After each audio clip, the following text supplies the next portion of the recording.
Io mi chiedo che cosa possano pensare oggi i cittadini montebellunesi che vengono descritti nel loro insieme come persone ignoranti e razziste. Io credo che sia vero esattamente il contrario. Montebelluna è una città civilissima che ha saputo integrare ottimamente anche i lavoratori stranieri e le loro famiglie. A sentirsi colpita non è oggi solo la Lega, ma un'intera comunità, secondo il sindaco di Montebelluna Marzio Favero. I cittadini non ritengono affatto di vivere nel contesto gretto dipinto dall'ex amministratrice comunale. Penso che non sia proprio così.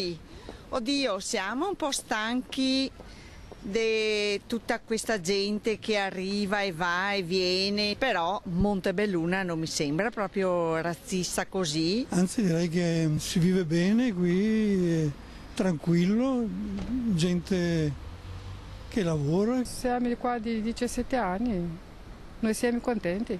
È lecito commettere un errore, anche fare un'affermazione che va oltre le righe, ma poi insistere, non tornare indietro, non chiedere scusa, no, questo non va bene. Pensa ci saranno conseguenze? Le conseguenze ci sono già state, credo, 3 anni fa con le elezioni, quando ha perso.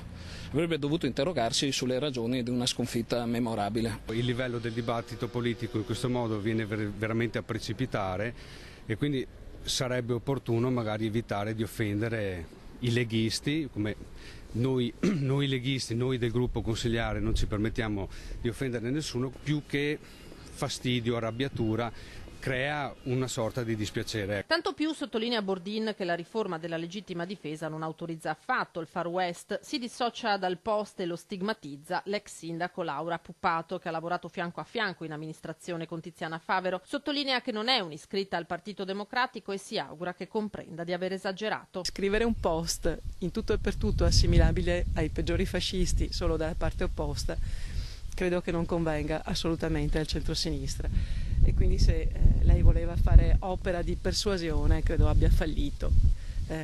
Spero che chieda scusa, perché comunque quando si sbaglia è opportuno chiedere scusa.